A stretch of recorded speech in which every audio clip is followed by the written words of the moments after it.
Bonjour et bienvenue à cet épisode du Whisky Brunch. Aujourd'hui, on s'en va en France, Martin. Ah ouais? On s'en va en Bretagne. Ah ben du coup... Alors du coup, on va voir Armorique. Slanjava!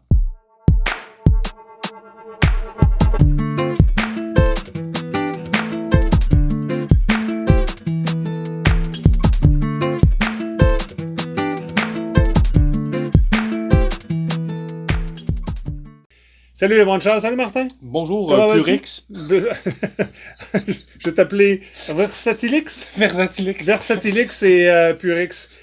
Aujourd'hui, on s'en va en France, on regarde cette belle distillerie d'Armorique. Il y a un produit qui ne fait pas partie d'Armorique parce que c'est un autre truc, mais c'est une distillerie. Mais c'est une distillerie qui existe quand même depuis près de 100 ans. Quasiment 100 ans, ouais. Je la nomme, amis français, dites-le moi si je dis comme il faut, Waregem. Moi, je dirais Waregem. Waregem, ça va? Je vais y aller comme ça. Ouais, parfait. Ouais. C'est à Lannion, dans les côtes d'Armor. Donc, la Bretagne, c'est évidemment, c'est la petite Bretagne, c'est pas la Grande-Bretagne. Brest est complètement au bout de la Bretagne. Et Lannion, c'est juste un petit peu avant d'arriver dans la section de Brest. Et je pensais que tu allais me faire une joke avec ton air de Brest. Tu l'as pas fait, tu t'es retenu. Tu veux pas comment j'ai marché. Donc, c'est quand même la première distillerie de Bretagne. Puis, ce qu'ils faisaient avant, c'était une espèce d'élixir, je dis je vais appeler ça une eau de vie. Ouais, mais avec 35 herbes. Mais avec 35 herbes. Ouais. Un peu tiré vers le classique absinthe chartreuse français. Ce je vais l'appeler comme ça. Voilà. Ce type-là. Ils ont commencé à faire du whisky en 1983. Quand même. Récent. Et ils offrent quand même beaucoup de beaux produits, 100% d'orge maltais, avec des techniques standards là, de double distillation, double maturation, le classique. Avec des barils standards. Mm-hmm. Le climat de la Bretagne fait en sorte que ça ressemble un peu, je dis un peu, côtier, un peu maritime, un peu froid. Mais on va retrouver peut-être les mêmes... Là, c'est poussé, je comprends ce que tu veux dire, mais oui, un peu le même environnement qu'en Écosse. Je veux pas y aller, je veux pas dire ce que je veux dire. Oui, c'est ça, qu'en Écosse, parce que oui, on va parler de pluie, on va parler de vent, c'est côtier. Je comprends que tu y vas, mais ce n'est pas l'Écosse. Ce n'est pas l'Écosse, parce que d'après moi, c'est un peu plus tempéré. Plus tempéré, effectivement.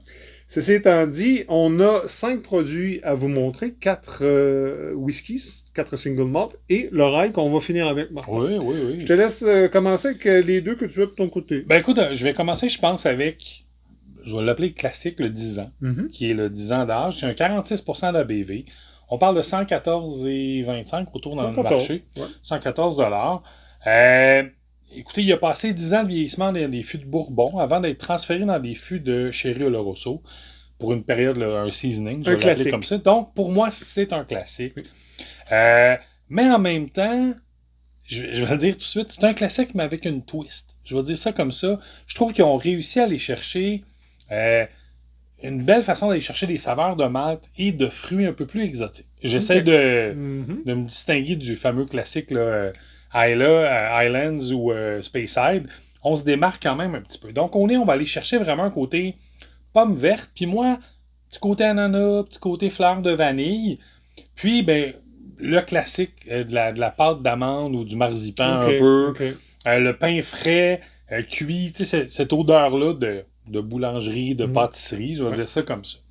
En bouche, par exemple, on va aller chercher un côté plus piquant un peu au niveau des agrumes. C'est ça que j'ai trouvé intéressant, avec les petits fruits tropicaux, puis bien sûr, on va tomber dans le classique, le caramel, un petit côté beurreux, comme j'aime bien le dire souvent, puis un petit fini un peu plus comme raisin sec, puis je pense que ça vient des paris de Oloroso, tout simplement, qui vont aller chercher cette odeur-là. Puis on va finir vraiment avec les classiques, la marmelade un peu, les oranges confites, le gingembre, c'est super bon, c'est quand même moyen comme fini, c'est pas rien d'extravagant, mais je vais être honnête avec vous, c'est un super beau produit bien balancé. Oui, ça fait la job. J'irai pas plus loin parce que tu vas voir où je vais arriver un petit peu plus tard dans les autres. On a eu la chance de tout goûter à ça, évidemment. Là. Puis, mais c'est un beau produit. Pour le prix, peut-être un petit peu exagéré. Je reviens, je fais la même chose. Je vais l'appeler, c'est une spécialité, on va dire comme ça. Un peu comme quand on trouve un Springbank ou un Capleton, parce qu'il y a une rareté. Mais oui, effectivement, dans notre marché, à 114 $, j'ai une couple de bouteilles que je pourrais vous recommander qui seraient aussi excellentes. Je suis d'accord avec toi. De mon côté, ma première bouteille que je vous présente, c'est le Sherry Cask. Vous l'aurez deviné, exclusivement vieilli dans des fûts de Xérès.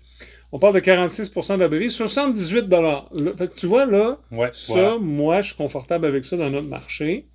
Mais il n'y a pas d'age statement. OK? Donc, évidemment, ça va être très, très sherry. On ne sortira pas, mais c'est plus orangé, un peu plus à l'orange, citrus, etc., avec du poivre noir. C'est très intéressant, mais c'est très de base. Et ce que je vais dire là, je le dis foncièrement, j'ai goûté à tout ça, c'est des produits classiques. Oui. De base. Puis quand je dis de base, c'est pas négatif. Tout ce que je dis, c'est qu'il n'y a rien qui fait wouhou! On n'est pas dans le funky, on n'est pas là. On n'est pas là. On est vraiment dans... Ouais. Là, je vais dire ça comme ça. On pourrait mettre une autre étiquette, dire que ça vient de l'Écosse. Il n'y aurait pas de problème. Les gens feraient oui. Et puis, regarde, je vais même aller là.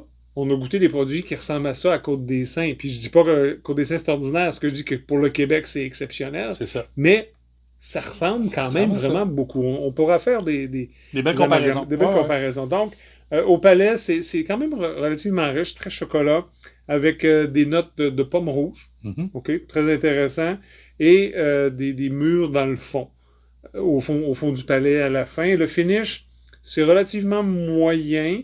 Et le sherry est là, 100%. Je veux dire, on sort pas de là. C'est pas un sherry bomb. Non, okay? Pas du tout. C'est pas très sherry, mais... Puis on n'est pas amateur de sherry, nous autres. On n'est pas fous de ça. Là, mais... J'ai quand même apprécié, comme j'avais apprécié chez Côte-des-Saints, un petit côté cassis. Exactement. Moins sherry bomb, justement. On tombe plus dans le petit fruit. Là. Exactement. Fait que ça, c'était le Sherry Cask. Martin, ton deuxième? Ben, mon deuxième, et là, vous m'excuserez.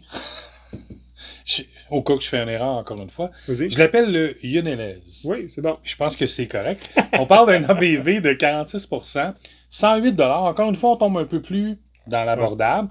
On n'a pas d'age statement, mais on parle d'un produit peated. Exact. Et ça, c'est hyper intéressant. Ça, c'est intéressant. Ouais.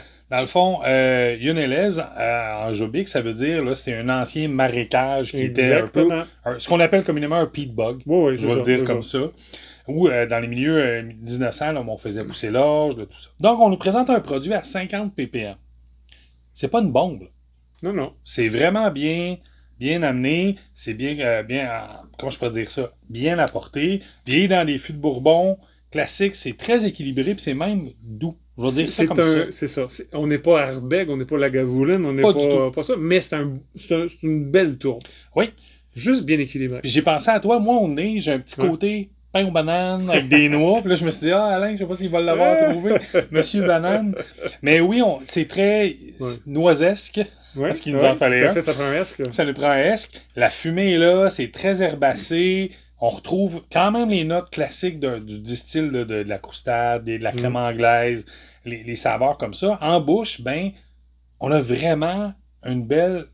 Moi, je peux dire ça, c'est une tourbe super bien équilibrée, avec un petit côté côtier, puis en même temps, le distil qui fait sa job, le citron, la vanille. Donc, c'est encore une fois, c'est passe-partout. C'est pas extravagant, c'est pas plate ou drabe. Pas du tout. C'est juste, ça se voit super bien. Je pense que, puis là, je m'avance déjà, vas-y. Je pense que c'est leur meilleur produit.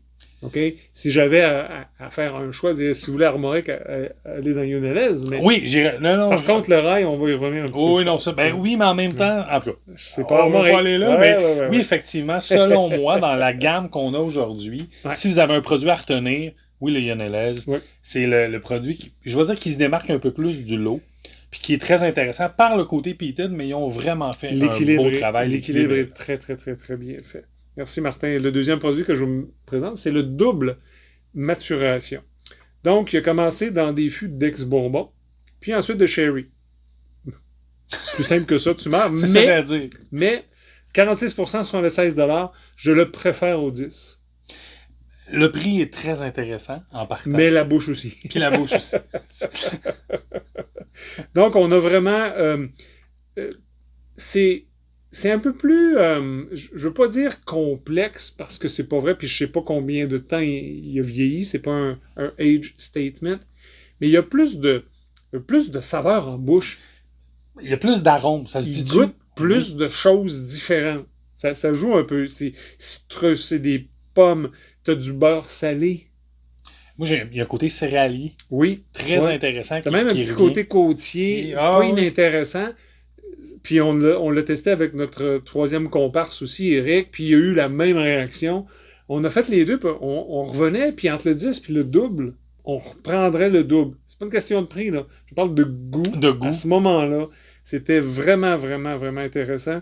Le double maturation, si vous avez la chance de mettre la main dessus, soit les 16 $, je me répète, là, 46% de bébé. Ouais, je le recommanderais avant le 10. Oui, puis, comment je peux dire ça? Le 10 est très intéressant, il y a un age statement, tu le répètes, on tombe plus dans les classiques.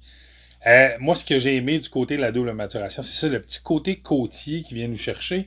Puis la longueur est moyenne pour je vais dire pas un blend, là, mais quasiment. Tu fais comme, il y a une belle persistance. Oui, il est plus complexe, on va le dire comme effectivement. Ça. Le dernier produit qui n'est pas armorique, mais qui vient de la distillerie, c'est un rye. Ça s'appelle le Roof Rye. Pourquoi? C'est parce qu'ils mettent en haut des chais. Oui, parce qu'ils font... Ce qu'ils cherchent à recréer, je vais dire ça comme ça, c'est la température exactement. Des gens du Tennessee, je veux dire. J'ai écrit à ces gens-là pour avoir le mash bill. Parce que, puis j'ai pas eu de réponse. Au moment que cette capsule est tournée, je m'attendais vraiment à avoir une réponse de leur part. Je l'ai pas eu. Fait que je sais pas la proportion de rail, qu'est-ce qu'elle représente. Okay? On parle de 110 $ pour un 500 ml par contre. C'est là que le bas blesse. Oui, un petit peu. 43% d'ABV, mais c'est vraiment bon. C'est quelque chose. On a été très agréablement surpris de ce produit-là. Oui. C'est du caramel, la vanille, évidemment, mais du vieux bois. Un peu chêne. On sent le chêne et les épices. Parce qu'il est quand même vieilli quasiment 18 mois dans des fûts de chêne américain charred, bien sûr. Principe, puis après ça, il y a une deuxième maturation.